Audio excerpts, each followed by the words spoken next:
বাংলা নিউজের Facebook page থেকে স্বাগত জানাচ্ছি। আমি এই মুহূর্তে দাঁড়িয়ে আছি গাইবান্ধা পৌর শহরের সরকার ফিলিং স্টেশনের সামনে। এখানে স্থানীয় একটি গৃধারীপুর উচ্চ বিদ্যালয়ের 50 জন শিক্ষার্থী, তারা আসলে আগামীকাল তাদের পরীক্ষা, কিন্তু তারা এখন কোনো অ্যাডমিট পায়নি।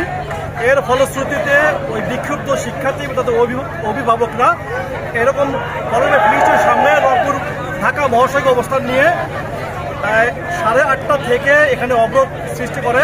আধা ঘন্টা পেরিয়ে গেল। সড়কের দুধারে আমরা দেখেছি শত শত যানবাহন আটকা, এবং দীর্ঘ সময় পরেও আমরা দায়িত্বশীল কাউকে এখানে পাইনি বা অবরোধ তুলে নেওয়ার জন্য কোনো উদ্যোগ গ্রহণ করতে আমরা দেখিনি। আমরা এখনও এখানে অবস্থান করছি।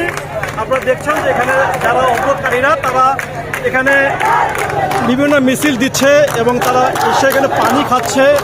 তারা বিদ্যালয়ের প্রধান শিক্ষক সহ দায়িত্বশীলদের ভুয়া ভুয়া স্লোগান দিচ্ছে। এইভাবেই চলছে।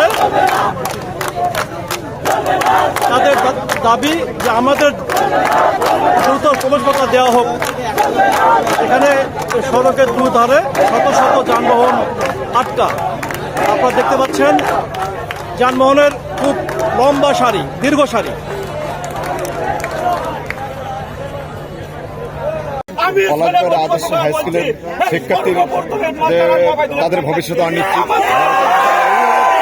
রাস্তায় নেমে এসেছেন। আপনারা সরাসরি দেখতে পাচ্ছেন।